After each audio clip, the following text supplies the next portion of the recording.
So, hello everyone, Hitesh here. Today, we're gonna talk about the movie The Avengers. ये movie Marvel cinematic यानी कि MCU की 6th movie है. So, without wasting time, let's start the movie. इस कहानी की शुरुआत में हमें दिखाया जाता है कॉस्मिक क्यूब यानी कि टेसरेक्ट और ये पता चलता है कि कॉस्मिक क्यूब अब फिर से शुरू हो चुका है और ये बातें चल रही है द अदर और लोकी के बीच में.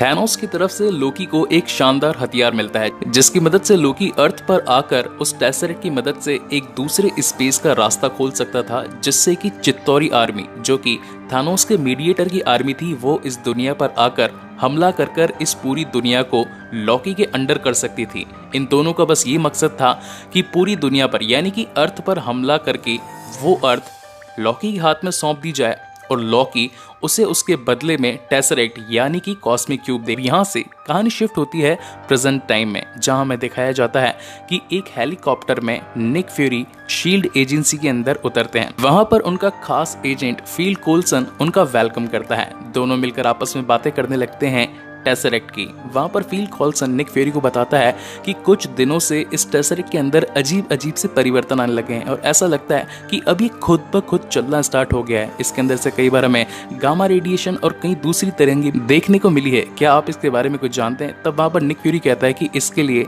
हमें एक खास वैज्ञानिक एरिक सेल्विक की जरूरत है. एरिक सेल्विक वही वैज्ञानिक है जो वर्जीनिया की अर्लिंगटन यूनिवर्सिटी के अंदर हल्क वाले सुपर सोल्जर प्रोसेस के अंदर भी शामिल थे. जब एरिक सेल्विक वहां पर आकर उस टेसरेक्ट की शक्तियों को देखते हैं तो वो एकदम से हैरान हो जाते हैं और उसी वक्त वहां पर एंट्री होती है लोकी की. वहां मौजूद शील्ड के ही कुछ सैनिक मिलकर लोकी का सामना करने की कोशिश करते हैं लेकिन क्योंकि लोकी तो एक देवता है और पलक झपकते ही वहां पर सभी सैनिकों को मार गिराता है और वहीं पर वो टेसरेक्ट को चुराकर भागने की कोशिश करता है. निक फ्यूरी उसे रोकने के लिए अपना पूरा दम लगा देता है लेकिन फिर भी वहां से लोकी टेसरेक्ट को चुराकर भागने में सफल हो जाता है. और उसके बाद में जब निक फ्यूरी को ये पता चलता है कि लोकी के इरादे इस पूरी दुनिया पर कब्जा करने को लेकर है तो वो ये डिसाइड करता है कि वो अपने पुराने प्लान यानी कि एवेंजर्स इनिशिएटिव को पूरी तरीके से फिर से स्टार्ट करेगा और उनकी मदद से यानी कि जितने भी एवेंजर्स हैं उन सभी को इकट्ठा करके लोकी से टेसरेक्ट को फिर से वापस लेकर आएगा. यहीं पर एक खास बात मैं आपसे और बताना चाहता हूँ. एवेंजर्स इनिशिएटिव के बाद में शील्ड ने एक और प्रोग्राम स्टार्ट किया था जिसका नाम था फेज 2. इस फेज 2 के अंदर शील्ड ये चाहती थी कि वो एक ऐसा हथियार बनाए टेसरेक्ट की एनर्जी से जो कि किसी भी दूसरी दुनिया से आए देवता या किसी भी दूसरी दुनिया से आए दुश्मन को मारने में सक्षम हो. क्योंकि लास्ट टाइम जब 2011 में थॉर आई थी और थॉर के साथ में जब डिस्ट्रॉयर वहां पर न्यूयॉर्क सिटी में आया था तब उनको ये पता चला था कि दूसरी दुनिया में भी कई सारे लोग और कई सारे दुश्मन हैं जो हमारी दुनिया पर आकर कब्जा जमाना चाहते हैं और उनसे लड़ने के लिए हमारी टीम हमारी आर्मी उनके सामने चींटी बराबर है. तो उन्हीं से लड़ने के लिए शील्ड ने फेज 2 का इजाद किया था. शील्ड से निकलने से पहले वहां पर लोकी एरिक सेल्विक और साथ ही बर्टन यानी कि हॉकाय इन दोनों का माइंड डाइवर्ट कर देता है और उन्हें अपने साथ में मिला लेता है ताकि लोकी इस पूरे टेसरेक्ट की मदद से एक ऐसा पोर्टल खोल सके जिससे कि चित्तौरी आर्मी इस अर्थ पर आ सके. वहीं पर सीन शिफ्ट होता है और हम देखते हैं कि निक फ्यूरी, एजेंट कोल्सन और साथ ही नताशा रोमानोफ तीनों मिलकर एवेंजर इनिशिएटिव के सभी पार्टनर्स को इकट्ठा करना शुरू करते हैं. सबसे पहले निक फ्यूरी पहुंचते हैं captain America the first Avenger के पास में और उसे बताते हैं कि इस दुनिया के ऊपर खतरा मंडरा रहा है. हमारे पास में एक टेसरेक्ट था जिसके अंदर काफ़ी सारी ऊर्जा थी और हो ना हो तुम इसके बारे में काफ़ी पहले से जानते हो तो इसके लिए तुम ही सबसे सही इंसान रहोगे क्योंकि तुम्हें टेसरेक्ट के बारे में काफ़ी कुछ पता है और अब हम चाहते हैं कि तुम हमारे साथ मिल जाओ और लोकी से टेसरेक्ट को वापस लाने में हमारी मदद करो. वहीं पर सीन शिफ्ट होता है नताशा रोमानोफ की तरफ जो कि पहुंचती है इंडिया के कोलकाता शहर में जहां पर हल्क यानी कि ब्रूस बैनर मौजूद हैं. वो उसे पागल बनाकर एक शांत शहर से दूर कहीं पास में ले आती है और उसे कहती है कि हमारे पास तुम्हारे लिए एक छोटा सा काम है. तुम गामा रेडिएशन के एक बहुत ही खास वैज्ञानिक हो और टेसरेक्ट जिसके अंदर से कई समय पहले से थोड़ी लो रेडिएशन के अंदर गामा वेव्स निकल रही थी तो तुम गामा वेव्स को काफी अच्छे तरीके से समझते हो. हमें तुम्हारी जरूरत है और तुम्हें हमारे साथ में शील्ड फैसिलिटी चलना पड़ेगा. और वहीं पर अगले सीन में हमें दिखाया जाता है फील कोल्सन जो कि सीधा पहुंचता है टोनी स्टार्क के पास में. यहाँ पर टाइम आता है सभी एवेंजर्स का आपस में मिलने का और हम देखते हैं कि एजेंट फील कोल्सन अपने एक विमान के अंदर कैप्टन अमेरिका के साथ में हेली कैरियर पर आ रहा होता है, तभी फिल कोल्सन कैप्टन अमेरिका यानी कि स्टीव रॉजर्स से कहता है कि वो उसका बहुत ही ज़्यादा बड़ा फ़ैन है और साथ ही उसकी ट्रेडिंग कार्ड्स भी हमेशा अपने पास में रखता है। और जैसे ही जब वो दोनों हेली कैरियर पर पहुंचते हैं तो वहाँ कैप्टन अमेरिका यानी कि स्टीव रॉजर्स की मुलाकात ब्रूस बैनर यानी कि हल्क से होती है और दोनों आपस में मिलकर काफ़ी खुश होते हैं। तभी थोड़ी देर में हमें पता चलता है कि वो जहाज पानी के अंदर एज अ सबमरीन नहीं बल्कि एक बहुत ही बड़ा हेली कैरियर होता है जिसके अंदर 4 बड़े बड़े इंजन लगे होते हैं और पलक झपकते ही वो पूरा का पूरा जहाज पानी से आसमान की ओर उड़ना शुरू कर देता है। और तभी वहां पर निक फ्यूरी एक कंप्यूटराइज्ड होलोग्राम को स्टार्ट कर देते हैं जिसकी मदद से पूरा का पूरा हेली कैरियर इनविजिबल यानी कि अदृश्य हो जाता है, बाकी सभी की नजरों से ओझल। तभी वहां पर सीन शिफ्ट होता है और हमें दिखाए जाते हैं एरिक सेल्विक जो कि हॉकाय यानी कि बर्टन से बात कर रहे होते हैं और उसे कहते हैं कि इस टेसरेट के अंदर इतनी ऊर्जा है कि हम इसे किसी भी चीज से काबू नहीं कर सकते, लेकिन एक चीज है जिसका नाम है एरिडियम। एरिडियम उल्का पिंडों से निकला एक ऐसा धातु है जो इसकी टेसरेट यानी कि इसकी पूरी एनर्जी सोर्स को थोड़ा सा बैलेंस करने के लिए हमारे काम में आ सकता है। तब वहां पर हॉकाय कहता है कि वो हमें जर्मन के एडगेट में मिल सकता है और तभी वहां पर लॉकी और हॉकाय जर्मनी में पहुंचते हैं। लेकिन अब क्योंकि शील्ड का जो हेली कैरियर होता है वो काफी ज्यादा अपग्रेडेड होता है, वो वहां पर मौजूद सभी वायरलेस कैमरास को भी कंट्रोल कर सकते थे, तो उन्हें पता चल जाता है कि जर्मनी के अंदर लॉकी और साथ ही बर्टन को देखा गया है। निक फ्यूरी कैप्टन अमेरिका को उसका सूट पहनने के लिए कह देता है और तभी वहां पर कैप्टन अमेरिका अपना नया सूट जिसके अंदर फिल कोल्सन ने कुछ अपडेट्स भी किए थे उसे पहनकर सीधा जर्मनी पहुंचता है। जर्मनी के अंदर हमें दिखाया जाता है एक शानदार पार्टी चल रही होती है जिसके अंदर वहां का एक मेन कमांडर उस पार्टी को ऑर्गेनाइज कर ही रहा होता है। तभी वहां पर लॉकी आ जाता है और लॉकी अपनी उस खास छड़ी की मदद से उस पूरी की पूरी पार्टी को तबाह कर देता है और साथ ही इस मेन कमांडर की आंख की होलोग्राम को सीधा बर्टन के पास में पहुंचा देता है और बर्टन वहीं खड़ा होता है जहां पर एरिडियम मौजूद होता है। हालांकि बर्टन तो उस एरिडियम को वहां से लेकर भाग जाता है, लेकिन क्योंकि लॉकी के अंदर राजा बनने की एक काफी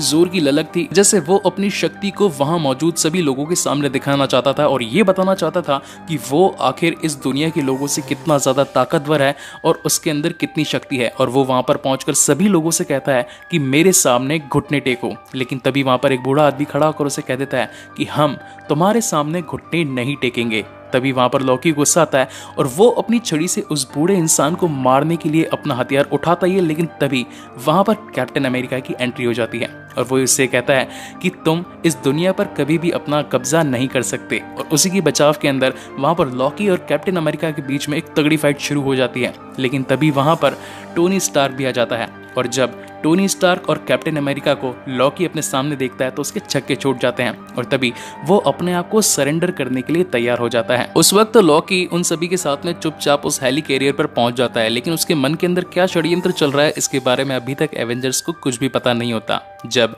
वहां पर ब्रूस बैनर से बातचीत होती है तब उन्हें पता चलता है कि आखिरकार लॉकी कर क्या रहा है। अब यहाँ पे इस कहानी का सबसे बड़ा खुलासा होता है, हमें ये पता चलता है कि लॉकी टेसरेट की मदद से एक ऐसा पोर्टल खोलना चाहता है जिसकी मदद से चित्तौरी आर्मी इस पूरी पृथ्वी पर आकर हमला कर सके। लेकिन टेसरेट को ऐसा करने के लिए अपने आप में बैलेंस बनाना काफी जरूरी है और उसी बैलेंस को बनाने के लिए उन्हें एरिडियम की जरूरत थी जो कि वो हमसे चुरा कर ले गए हैं। लेकिन यहीं पर बात खत्म नहीं होती। एरिडियम के साथ साथ उन्हें 12,000 करोड़ सेल्सियस डिग्री की जरूरत थी जो कि एक काफी ऊर्जावान जगह से ही मिल सकती थी और वो इस पूरी की पूरी कैलिफोर्निया में एक ही जगह थी, स्टार्क टावर। अब क्योंकि लॉकी का प्लान था कि वो खुद ब खुद अपने आप को सरेंडर करेगा और वहां हेली कैरियर के अंदर जाकर तबाही मचा देगा और इसी तबाही के लिए वो हॉकाय का इस्तेमाल करता है। हॉकाय अपने साथ में शील्ड के ही कॉस्ट्यूम पहने हुए कुछ एजेंट्स को एक प्लेन के अंदर लेकर सीधा पहुंचता है हेली कैरियर के पास में और वहां पर एक तीर मार देता है इंजन नंबर 3 के ऊपर, जिसकी वजह से इंजन नंबर 3 बंद हो जाता है और हेली कैरियर धीरे धीरे जमीन की ओर गिरना शुरू हो जाता है। लेकिन तभी वहां पर टोनी स्टार्क अपना दिमाग यूज करता है और उस पूरे इंजन 3 के अंदर जाकर उसे पुश कर उसे वापस से स्टार्ट करने की कोशिश करता है। लेकिन इसी के चलते उसका सूट बहुत ही ज्यादा डैमेज हो जाता है। जिस कैद में लॉकी को रखा जाता है वो वहां के लॉक को खोलकर वहां से लॉकी को आजाद कर देते हैं। लेकिन उसी बीच वहां पर थॉर आ जाता है और जैसे ही थॉर लॉकी को मारने के लिए आगे बढ़ता है, लेकिन तभी लॉकी अपनी जादुई चालें चलता है और उस कैद के अंदर अपने आप को बाहर निकालता हुआ थॉर को वहीं पर बंद कर देता है। लेकिन उसी बीच वहां पर थॉर को सहारा देने के लिए फिल कोल्सन पहुंचता है और उसके हाथ में होता है फेज 2 का वही ऑटोमेटिक वेपन जो कि उन्हीं सब घटनाओं से रक्षा के लिए बनाया गया था। लेकिन जैसे ही फिल कोल्सन उस पर शूट करने की कोशिश करता है, लेकिन तभी वहां पर लॉकी पीछे से आकर जादुई छड़ी फिल कोल्सन के आर पार कर देता है, जिसकी वजह से वो काफी ज्यादा घायल हो जाता है। वहीं दूसरी ओर नताशा और हॉकाई के बीच में एक काफी जोरदार की फाइट चल रही होती है। तभी वहां पर नताशा हॉकाई को एक खींच कर मुक्का देती है और उसका दिमाग रिसेट कर देती है, जिसकी वजह से हॉकाई का कंट्रोल जो कि लॉकी के हाथ में था अब उससे छूट कर खुद ब खुद वापस से हॉकाई के हाथ में आ जाता है। और जिस प्लेन के अंदर हॉकाई उस पूरे हेली कैरियर पर आया था, लॉकी उस हेली कैरियर में वहां से इस प्लेन के अंदर बैठकर निकल जाता है और सीधा पहुंचता है स्टार्क टावर पर, जहां पर उसने रिक सेल्विक की मदद से टेसरेक्ट को उस पूरी की पूरी मशीन के अंदर फिट कर दिया था, जो कि पोर्टल खोलने के अंदर सक्षम थी। थोड़ी ही देर में जब सब कुछ नॉर्मल हो जाता है, तब वहीं पर निक फ्यूरी के ऑफिस के अंदर कैप्टन अमेरिका, टोनी स्टार्क और साथ ही नताशा रोमानोफ सभी वहां पर बैठकर आपस में इस हमले के ऊपर चर्चा कर रहे होते हैं। तब उन्हें निक फ्यूरी के द्वारा पता चलता है कि इस लड़ाई के अंदर उन्होंने अपना सबसे खास एजेंट यानी कि फिल कोल्सन खो दिया है, और फिल कोल्सन बस यही चाहता था कि एवेंजर्स इनिशिएटिव एक बार फिर से कायम हो जाए और पूरी की पूरी टीम दुनिया को बचाने के लिए अग्रसर हो जाए। इस बात का पता टोनी स्टार्क और साथ ही स्टीव रॉजर्स को चलता है, तो वो काफी ज्यादा टूट से जाते हैं और आपस में दिमाग लगाने लगते हैं कि आखिरकार हमने गलती कहां पर की है। तभी वहां पर टोनी स्टार्क का दिमाग काम करता है और उसे पता चलता है कि उन्हें ऊर्जा की जरूरत थी, और ऊर्जा तो सिर्फ और सिर्फ कैलिफोर्निया में मेरी कंपनी यानी कि स्टार्क इंडस्ट्रीज में है, तो क्यों ना हम सीधा जाकर वहीं पहुंचे और वहां पर लॉकी को धूल चटा दें। पोर्टल के खुल जाने की वजह से पूरी की पूरी चित्तौरी आर्मी आकर कैलिफोर्निया और कैलिफोर्निया के लोगों पर हमला करने लगती है। देखते हैं कि कैप्टन अमेरिका, नताशा रोमानोफ और साथ ही हॉकाई, उसी बीच वहां पर थॉर भी आ जाता है और उसी के बाद में वहीं पर हल्क की भी एंट्री हो जाती है। और तभी स्टीव ब्रूस बैनर से कहता है कि ये टाइम आ गया है गुस्सा होने का। तब वहां पर ब्रूस स्टीव से कहता है कि यही तो मेरा राज है, आई एम ऑलवेज एंग्री, यानी कि मैं हमेशा ही गुस्सा रहता हूँ। और सामने से आती हुई चित्तौरी आर्मी की बड़ी बस स्टैंड को एक मुक्के के अंदर टांगा स्टैंड बना देता है। उसी बीच वहां पर निक फ्यूरी को शहर के बड़े बड़े डायरेक्टर्स और कंट्रोलर्स का फोन होता है, और वो निक फ्यूरी से कहते हैं कि अगर हम उस टेसरेक्ट से बने पोर्टल को बंद नहीं कर सकते तो उस पूरी की पूरी इंडस्ट्री को ही क्यों ना उड़ा दें। और वो उस पूरी इंडस्ट्री को उड़ाने के लिए आदेश दे देते हैं। और तभी हम देखते हैं कि हेली कैरियर से एक हवाई जहाज निकल जाता है एक बड़ी सी मिसाइल के साथ में, जो कि न्यूयॉर्क के ऊपर गिराने वाला होता है। तभी वहां पर निक फ्यूरी टोनी स्टार्क को कॉल लगाता है और उसे कहता है कि एक बड़ी सी मिसाइल 2.5 मिनटों के अंदर पूरे शहर पर गिरने वाली है, जल्दी कुछ करो नहीं तो पूरा शहर तबाह हो जाएगा। उसी बीच वहां पर नताशा उस टेलीपोर्टल के पास में पहुंच जाती है उस लॉकी की छड़ी के साथ में, और सभी को कहती है कि मैं इस पोर्टल को बंद कर सकती हूँ। लेकिन तभी वहां पर टोनी स्टार्क नताशा से कहता है कि नहीं, 2 मिनट जरा रुको, मेरे पास में एक बहुत बड़ी मिसाइल है और मैं जानता हूँ कि इसे कहाँ पहुंचाना है। टोनी स्टार्क अपनी पूरी शक्ति लगाते हुए उस मिसाइल को उस पूरी वॉरशिप यानी कि चित्तौरी आर्मी की जो वॉरशिप थी उसके अंदर ले जाकर फेंक देता है। लेकिन तभी हम देखते हैं कि वहां से उसके आने में टाइम लग जाता है, और तब कैप्टन अमेरिका नताशा को ये ऑर्डर देता है कि पोर्टल को बंद कर दो, और नताशा को ये बात माननी ही पड़ती है। जैसे ही वो पोर्टल बंद करने लगती है, लेकिन तभी हम देखते हैं कि आयरन मैन उस पोर्टल से नीचे गिरता हुआ मिलता है, और तभी वहां पर कैप्टन कहता है कि आखिरकार आयरन मैन ने कर ही दिया, लोहे के जिगर वाला इंसान। और जब वो गिरता है तब वहां पर थॉर उसे बचाने की कोशिश करता है, लेकिन उसी बीच वहां पर हल्क आ जाता है और आयरन मैन को बचा ही लेता है। इसी के साथ ये फाइट कंप्लीट यहाँ पर खत्म होती है। लेकिन तब थॉर कहता है कि ये फाइट अभी यहाँ पर खत्म नहीं हुई, और सभी एवेंजर्स मिलकर टोनी स्टार्क की स्टार्क टावर पर पहुंचते हैं और लॉकी को पकड़ लेते हैं। इस मूवी के एंड में हमें ये दिखाया जाता है कि थॉर लोकी को अपने साथ में लेकर टेसरेक्ट को भी